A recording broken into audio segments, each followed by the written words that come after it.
20 से 40 वर्ष की अवस्था को प्रौढ़ावस्था कहते हैं, वही ना।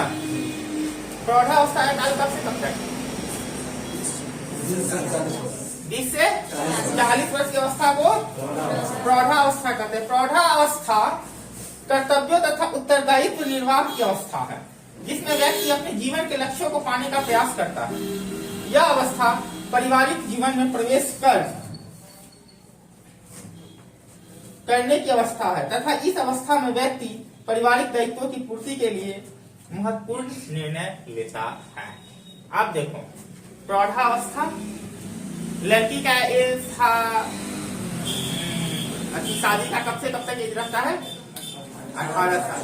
कैबिनेट पास किया है फिलहाल 2 दिन पहले 21 वर्ष कर दिया लड़की का भी एज शादी का, और लड़का का भी एज 21 वर्ष है शादी का। तो शादी विवाह भी प्रौढ़ावस्था में ही होता है, ठीक है। उसके बाद हम लोग 10th किए, 14, 16 में 12 किए, 19 में ग्रेजुएशन किए, 3 एज में ग्रेजुएशन तक की पढ़ाई खत्म। फिर प्रौढ़ावस्था में प्रवेश करते, उसमें कितना मान लीजिए 25 साल, 26 साल, 27 साल, 30 साल तक पढ़ेंगे। पढ़ना तो जिंदगी भर, लेकिन उसके बाद परिवार चलाना, परिवार का जिम्मेदारी सब, तुम्हारा क्या लक्ष्य है, इसी अवस्था में 40 वर्ष के अंदर कि 40 वर्ष के बाद हम लक्ष्य को लेकर के भी क्या करें, इसी अवस्था में नौकरी करना है, बिजनेस करना है, क्या करना है, शादी भी, मतलब घर का जवाब देगी, ठीक है, अपना लक्ष्य सब कुछ इसी अवस्था में पूरा होता है। हाँ, कोई कोई नेवी में चला जाता है, टीनेज में तो अलग है, नेवी हो गया, आर्मी हो गया, सब जा सकता है। 18 साल के बाद तो गवर्नमेंट नौकरी दे रही है ना, टीनेज में नौकरी दे रही है, लेकिन जो उत्तरदायित्व होता है, जिम्मेदारी होती है, सब प्रौढ़ावस्था में जाकर के होता है। आगे है मध्यावस्था, ठीक है। मध्य अवस्था 41 से 60 वर्ष की अवस्था को मध्यावस्था माना गया है। 41 से 60 वर्ष की अवस्था को मध्यावस्था माना गया है, जिसमें व्यक्ति के भीतर अनेकों शारीरिक व मानसिक परिवर्तन होते हैं। 41 से 60 के अंदर व्यक्ति में शारीरिक और मानसिक परिवर्तन होता है। तो परिवर्तन तो व्यक्ति के शरीर में हमेशा होते ही रहता है, लेकिन तीव्र गति में बचपन में होता है, टीनेजर तक, बुढ़ावस्था तक, और उसके बाद फिर मिडिल अवस्था, ठीक है ना, मध्य अवस्था में होता है मिडिल एज। इस अवस्था में काम शक्ति का ह्रास होने लगता है, जिससे व्यक्ति की रुचियां बदलने लगती है। इस समय व्यक्ति सुखी, शांति और प्रतिष्ठा से जीने की कामना करने लगता है। समझ में आ रहा? इस अवस्था में व्यक्ति सुखी, शांति और प्रतिष्ठा से जीने के लिए सोचता है, उस टाइप से रहना चाहता है, ठीक है ना। उसका काम शक्ति का ह्रास हो, काम करने का क्षमता कम जाता है ना जी। उसका चिंतन यथार्थवादी तथा सामाजिक संबंधों के प्रति मनोवृत्तियां दृढ़ हो जाती है, और इस समय व्यक्ति को अपनी संतान के साथ समायोजन करने में कठिनाइयों का सामना करना पड़ता है, क्योंकि आयु के अंतराल के कारण दोनों के विचार, सोचने के तरीकों और मनोवृत्तियों में अंतर होता है। उचित समायोजन के लिए यह आवश्यक है कि व्यक्ति अपने परिवार के सदस्यों के साथ उचित तालमेल रखे, जिससे उसकी वृद्धावस्था मानसिक संतुलन और शांति के साथ व्यतीत होता है ना, 41 से 60 वर्ष, ठीक है। इसी में सबको बाल बच्चा हो ही जाता है, नहीं होता है तो भतीजा भतीजी रहता है, भगना भगनी रहता है, इसी पर डिपेंडेंट तो हो जाता है। काम शक्ति जब ये कम जाता है, और जब मेरा काम शक्ति कम गया, हम घर के लिए कुछ नहीं कर रहे हैं, ठीक है, समाज के लिए भी कुछ नहीं करेंगे, मान लिए कि हम से कार्य नहीं हो रहा है, ठीक है, तो उस समय सबसे पहले अपने अंदर में वो भावना होता है कि हम बिना मतलब के हैं, बिना काम के, चिढ़ते रहता है। समझ में आ रहा? और इस एज में सबसे पहले वो सोचता है कि मेरा ये 41 से 60 का जो होता है मिडिल एज, उसमें आदमी चाहता है कि हम सुख संपन्न जीवन बिताकर प्रतिष्ठित लोगों की तरह जीवन व्यतीत करें, होता है। उसके बाद जो ये एज होता है, उसमें तो सब एज झेल करके वहां तक पहुंचा होता है। जो टीनेजर है, हम लोग के एज के जो व्यक्ति है, उनसे उनका समय दोनों में तालमेल नहीं बैठता, उनके विचार और इनके विचार में बहुत का डिफरेंट होता है।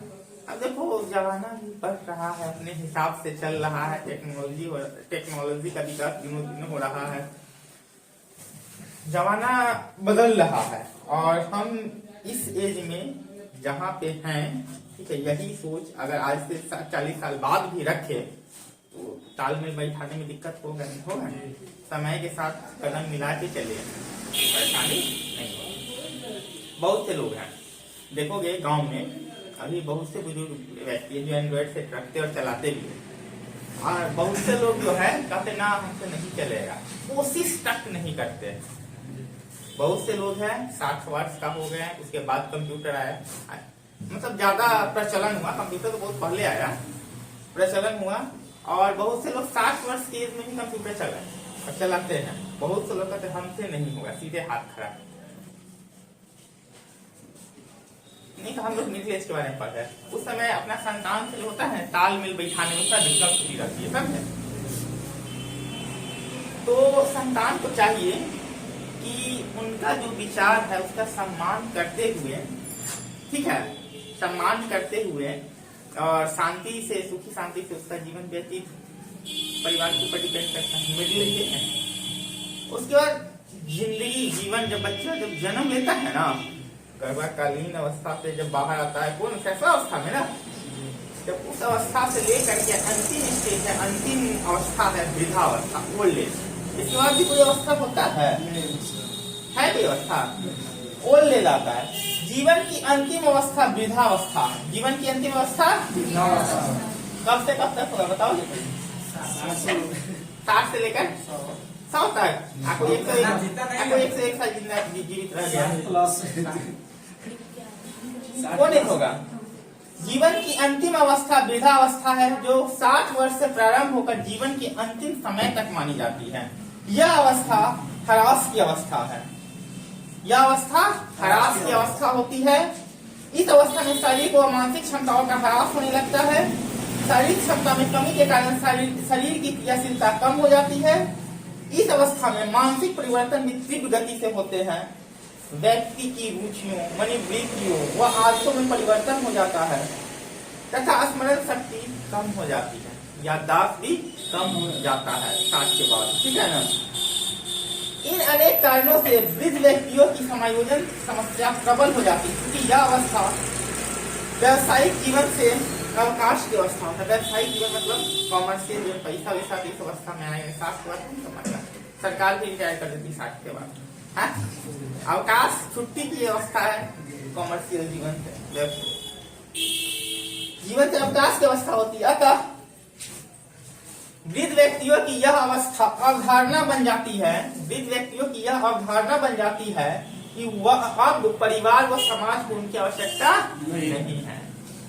बोझ बन के मान लो 60 के बाद तबीयत खराब होना है, पैसा आ नहीं रहा है घर में, हम अपना पोता पोती को नहीं दे रहे हैं या बेटा को नहीं दे रहे हैं, तो बेटा भी उसके बेटा सोचे ना सोचे, उसके दिमाग में कि हम पैसा नहीं दे रहे हैं मतलब परिवार के लिए कुछ नहीं है। तो समाज में हम नहीं चल फिर के जा सकते, चल के समाज हमको नहीं पूछ रहा है मेरे बेटा के, मतलब समाज के लिए भी हम नहीं है, यही ना। तो उसमें इस टाइप तो क्या हो जाता है, अवधारणा हो जाता है, मानसिक अवधारणा हो जाता है, परिवार और समाज को उनकी आवश्यकता अब नहीं है ओल्ड एज में, अर्थात वे दूसरे पर बोझ है, दूसरे पर बोझ है, अपने आप को समझने लगे। उनकी यह अवधारणा उनमें मानसिक तनाव उत्पन्न करती है। उस एज में तो याददाश्त कमजोर होते जाता है, सब कुछ का ह्रास होता है। किशोरावस्था में सब डेवलप होता है, तो उस अवस्था में वृद्धावस्था में सबका ह्रास होता है। कहता है उनकी यह धारणा उनमें मानसिक तनाव उत्पन्न करती है, वे जिद्दी और क्रोधी हो जाते हैं, जिससे परिवार के साथ समायोजन में कठिनाई होती है। समझ में आया? देखोगे बुजुर्ग सब, ज्यादा बुजुर्ग आदमी सब जिद्दी हो जाता है और चिंता भी रखता है, तो जल्दी एक क्रोध आ जाता है, आता है ना, जिस कारण छोटा छोटा बच्चा सब या ज्यादा क्रोध आने के कारण घर में सामंजस्य नहीं बैठा पाता, स्थापित हो पाता, तालमेल नहीं बैठता हूँ। तो हम लोग सभी अवस्था के बारे में पढ़ लिए, टोटल 9 अवस्था के बारे में पढ़े हम लोग। कितने अवस्था के बारे में पढ़े हैं? 9 अवस्था। कौन कौन अवस्था कोई बताइएगा? आप लोग इनसे कोई आदमी बताइए तो, आप बताइए प्रतिभा कुमारी 9 अवस्था के बारे में। अच्छा एक चीज और, अगर कोई आदमी सीटेट का तैयारी कर रहा है ना, CTET central teacher ability test, तो उसमें भी बहुत लाभकारी है, इससे उसमें भी क्वेश्चन आता है। चलिए अब बताइएगा कि नहीं बताइएगा, बताइए जोर से बोलिए।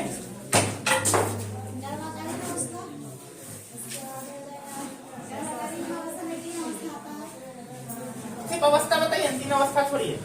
गर्भकालीन अवस्था, चलिए। शैशवावस्था, बचपनावस्था,